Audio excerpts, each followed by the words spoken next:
All right, last story today. I had to talk about this. I think this is so cool. Logan Paul, WrestleMania 39. What's your reaction? I didn't see it. But you didn't watch it yet? No. Okay. Oh my god! But I'm loving this subject because I think I told you before we hit the record button today that I grew up watching WWF when it was still the F before the before the World Wildlife Foundation got the grill. Yeah. So I grew up on this stuff, and I when I watched the YouTube video that you flagged for me about Logan Paul addressing this and the boxing and the wrestling and all the things, like, say what you want about Logan Paul, but man, the guy's got guts, the guy's got balls. Like, whatever he sets his mind to, he goes for it, and I got a huge amount of respect for that. I haven't seen WrestleMania 39, but yeah, I want to share some more in a minute here, but like, bring us up to speed, Matt. All right. So Logan Paul, a little bit of background history. He was I think he was originally on the Disney Channel, right? He was on a Disney show, becomes a vlogger, gets big, and has a lot of very young audience. Okay, so he's trying to branch out and starts making new content to try to attract an older crowd. Both him and Jake Paul, because they found their audience was like kids. Okay, Logan Paul was in Japan, finds a dead body, makes a video, very disrespectful, all over the news. That's actually how I knew Logan Paul's name, but that's kind of how I discovered. That's how when I started figuring out the difference between Logan Paul and Jake Paul. That's how I actually took the time to figure it out. See, that was my introduction to these guys too. Yeah, which is interesting. But it's interesting that's like that was like bad for him, and I think there was some trauma, to be honest with that. Like, I think he was very, like, a lot of media was like hating on him, about that whole thing, which was understandable. Right. But I can also understand, like, in the moment, it's like, oh my God, this is content. As a content creator, oh my God, there's a dead body, content. Right. But yeah, it was probably not the right decision. So I just observed the idea that, he was trying to reinvent himself from being someone that kids watch to somebody that people his age would watch and so on. After the thing that happened in Japan, he went on a little bit of a hiatus, started making a comeback. And then all of a sudden, Logan Paul and Jake Paul are fighters. They're boxers, right? And I thought that was so interesting. The whole idea of like him being able to be such a big creator that he could fight the biggest fighter in the world, Floyd Mayweather, and the way that they got in, because they're creators and the amount of clout that they have. I think that's, that everybody knows that. Anyone who follows this knows that, like, that is just so interesting that they are selling out these shows, having their, I think he has stakes in these different, what's it called? Is it Spike TV? I can't remember who sells the broadcast. I forget what you call that. I couldn't tell you that. It was a new startup, but he has shares in that because he basically helped launch that. So yeah, he fights Floyd Mayweather, and then like he just kind of goes MIA. And then he starts. I think that's after he started the podcast. I don't know what Impulsive was. I think he started the podcast after Floyd. No. That's not true. I don't think that's true. But anyways, so I was watching. I'm not like a huge, Logan Paul follower. Once in a while I watch it. He's got certain guests on that are interesting, and so I saw this one episode, and let's find the clip. After I'll preface it, but I want to play the clip where he was talking about how he was kind of done with boxing because he had fought the biggest fighter, which was Floyd. He's like, how am I ever going to top that? Right. And who knows if he keeps on going on with his career and he keeps on fighting, like eventually he's going to lose or fight, whatever. But by quitting at the top of your game, it's like, I was surprised. I thought he was going to stick to boxing now. I thought he was going to be a boxer for the next, 5+ years until he couldn't fight anymore, basically. Right. So when I heard that, I just thought it was interesting that like he felt he was done with boxing, but Jake is not done with it. Jake is ready to go. He hasn't fought. I think Jake wants to fight someone like Conor McGregor. Look at that. I remembered his name this time. I think, Jake wants to get his big fight and then probably he'll dip too. But like Jake Paul, like you look at him fighting, like he's like a legit, like he's a strong fighter, right? I think a lot of people look at him and like he knows how to fight. But getting him in UFC would be interesting, but who knows?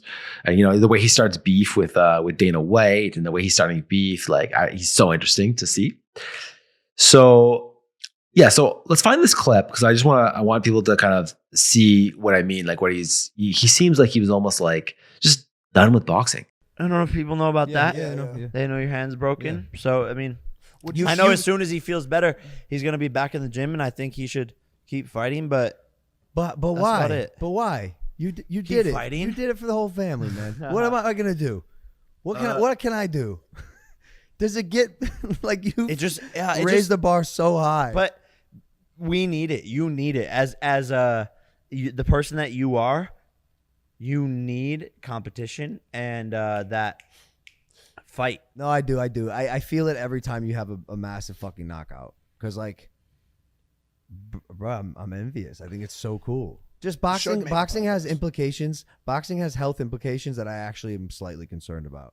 The decisions we make in our life aren't always based on money or attention or clout.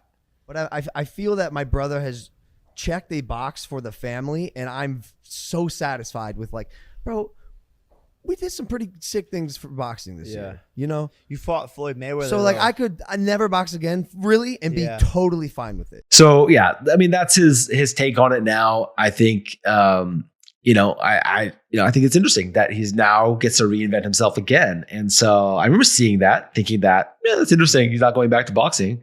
And then I see he's getting into wrestling and he's at WrestleMania 39. And the reason I thought this is so funny, first of all, as soon as I heard that, I was like, okay, I got to watch this. So I watch, there's some clips on YouTube and stuff like that, but like you see what he did and how he fought. And it was very entertaining. It was very funny. And what's so cool about this is that this whole idea of celebrity boxing and fighting in a real fight, is a little bit like you got to be a trained fighter. But in wrestling, he could fight anybody. Anyone who's got, like he could fight Will Smith or whatever, right? Or, whatever. So, but literally like that's what's so interesting about call him a celebrity or a creator getting into this space, because it's hard to like get to real celebrities to fight in a boxing match where you could really get hurt. Whereas like wrestling is pretend, but it's fun to get involved and like pretend it's real or whatever it is. Right. Yeah. So it's pretend, but it's not, because people still, I remember when Stone Cold Steve Austin got a terrible injury and had to go in for like neck surgery. And then he came back, he had a comeback, but then certain moves were like not allowed, no matter what. Like you were not allowed to touch Stone Cold Steve Austin that way, right? And right. And I grew up, I fell out of it, but like it's fake, but it's not, because like even Logan Paul says like there's no give in that mat. That mat is hard. It's not a trampoline. He definitely learns the most unique way of how realistic it's scripted. It's kind of a drama. We know that it's not as serious as UFC or boxing, clearly, but yeah, it's still entertainment. And the thing that I gotta say here is that the thing that I found most impressive is that he found. How many people can really say this? That he found a way to position himself in between two completely different audiences, and describes it in that way where he's bridging a gap between mainstream media because of his personality, because of his influence, and the WWE, and causing this crossover. And it's not like this hasn't happened before. Donald Trump went and appeared on WWE a few years ago. All kinds of celebrities. Dennis Rodman, like skipped out on some Bulls games, like back like 15 years ago or whatever, and showed up on WWE with like his girlfriend Carmen Electra. Like this is like just something that just stirs up a little buzz, and I actually really appreciate the fact that Logan Paul recognizes the unique opportunity that he's presented with, that he's bridging the gap between these two audiences, and I'm like, oh, that's pretty cool, man. I can get behind that. That's pretty cool. Yeah. So to give some people some background on the story that's going on in WrestleMania, Logan Paul teamed up with the Miz and the Miz I don't watch. I have to look this up. I actually have a friend of mine. I gotta give him a shout out. His name's David. He's programmed in my phone still as David316. Okay, so I've known him since since high school. And I remember I was at his house the day that Stone Cold Steve Austin was fighting The Rock.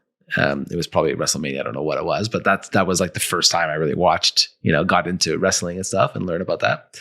And so apparently I asked him, I'm like, what do you know about the Miz? I kept calling him The Wiz, but his name is The Miz. Because I have no idea who The Miz was. And he was like, The Miz is awesome. And he thinks, and he told me like The Miz has a saying. I forget what the saying was.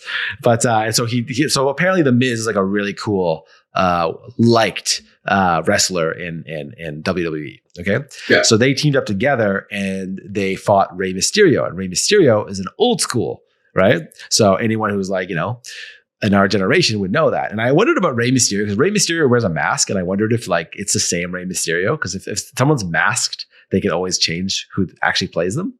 Yeah. So I wondered if I don't know if the story is there. So, and then after the fight, so they fight, obviously he wins. He beats up Rey Mysterio. So Logan Paul kicked Rey Mysterio's, that's a cool headline. And then The Miz backstabs Logan Paul and beats him up or whatever. All right. And then walks off. And that's how it ends. So the next fight is going to be Logan Paul versus The Miz. Okay. So I think this is my prediction. I'm putting it down right now. I got my money on the table on this. Logan Paul wants to have the biggest fight in boxing, right? So he fights Floyd Mayweather, right? What would be the biggest fight in the W? Who is the biggest person that he could fight? And I'm not going to take maybe this away win. from you, Matt. I'm not going to take You know Go. what it is, right? You just say it. Yeah, I know you want to say it. He's gonna fight The Rock. I say WrestleMania number 40. Okay, we're at 39. So for the next year, I think he's gonna continue the story. He's gonna fight The Miz, maybe something else. Whatever's gonna happen. I think it's leading up to Logan Paul versus The Rock. You think The Rock is going to come out of retirement for that guy's pretty busy. No. Actually, I looked into this. No. Because I was curious about that too. Yeah. So I asked my friend David. I said, when was the last time The Rock was at WWE? And he says he comes back every few years. And I think he said, I think he said he was there. He showed me the clip. It was 5 years ago or 1 year ago. So The Rock does come back sometimes. Yeah. So Matt, if that happens, we are getting David on this show. I want David to diagnose that. David, I know you're watching this. I want you here, man. Yeah. So in an effort he fights The Rock, because it's curious if he fights The Rock, who wins, right? Oh man. Because can Logan Paul beat The Rock? I don't know. I wouldn't put money on. I'd put my money on The Rock, but I mean, I guess he's got the youthness, he's got the energy side of things. But I mean, The Rock is a tank, man. We're talking about Black Adam here. But Andrew, just in case you're not familiar, the wrestling is not real. So I mean, in terms of the brand, right? Can The Rock take a hit to lose against Logan Paul, or will Logan Paul take a hit? That is what I'm leading into here. I don't know if The Rock, with his brand, I don't know if he would green like that. Who has more clout? The Rock. The Rock. Whatever The Rock says, the WWE is going to go, yes, sir. Sir, yes, sir. I mean, as successful as Logan Paul is, I can't.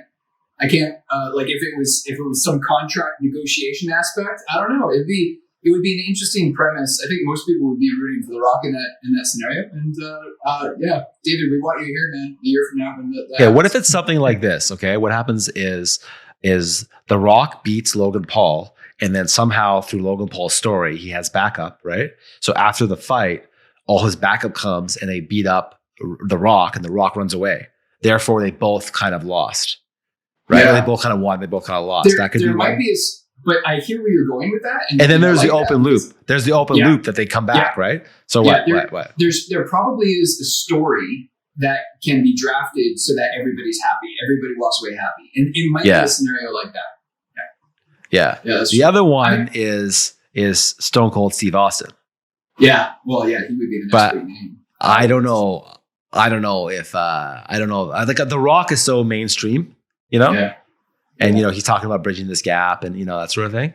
But I also just want to really quickly just let everybody know, he was talking about how when they fight, they're really getting hurt. Like it's not a soft mat when they fall. And so I just want to play the clip of Logan Paul talking about what it was like fighting at WrestleMania.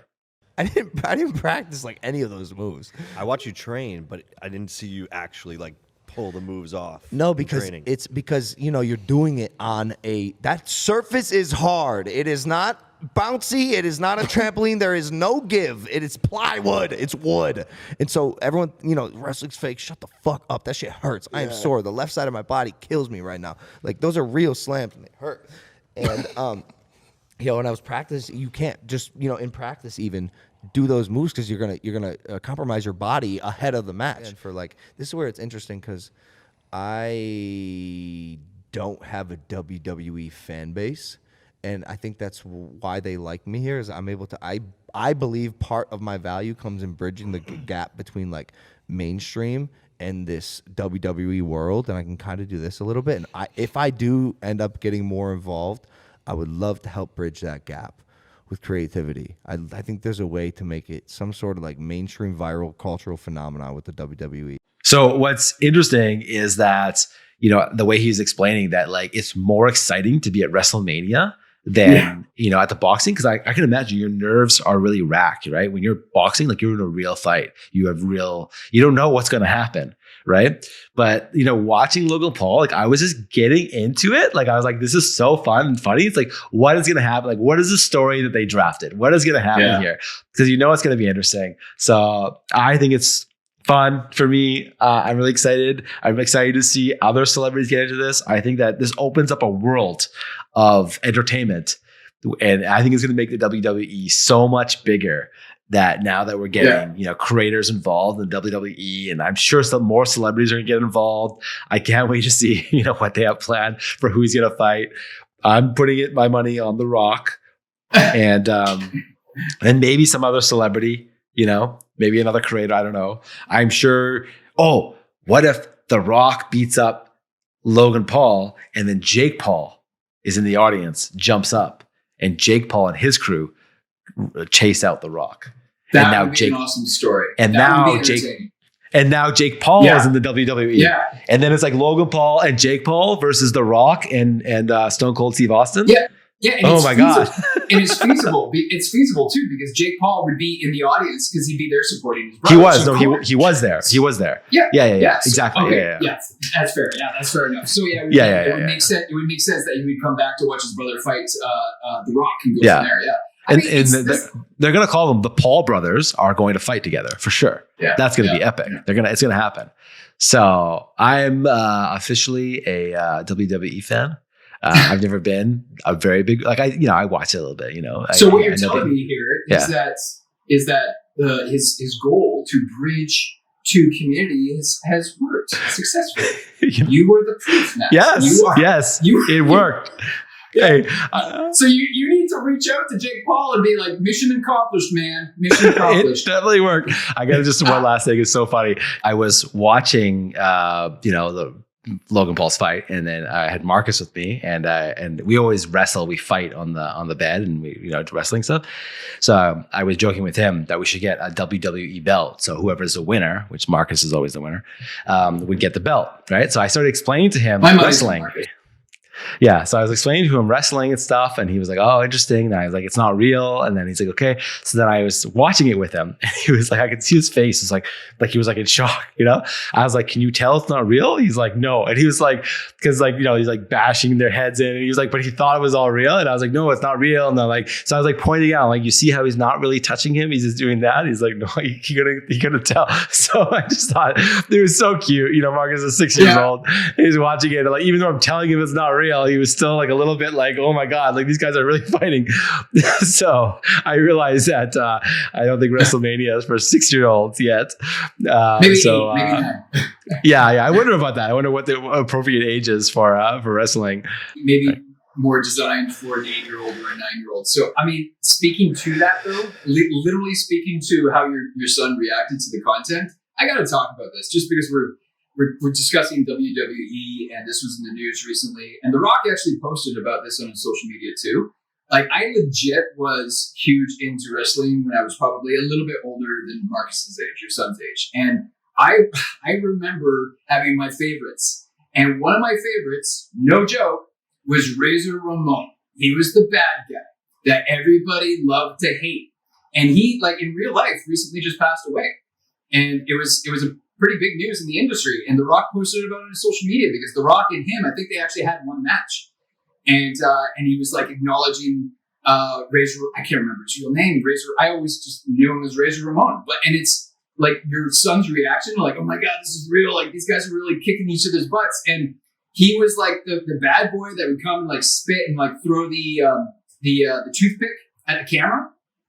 And he was just just like this larger than life character. And I just remember thinking he was just so cool because I was just like a geek when I was a kid, and he was just so cool, right? So like it was weird. Like now I'm an adult and I find out that the guy in real life passes away, and it actually like I actually felt a little sad. I'm like, I've never met this guy. Like what? Why do I feel sad? This is so silly. But it just goes to show you that the entertainment, no matter how old you are when you're consuming this content, it does resonate, and it does like evoke that emotional response. And yeah, when you're a little kid, you think it's real. So.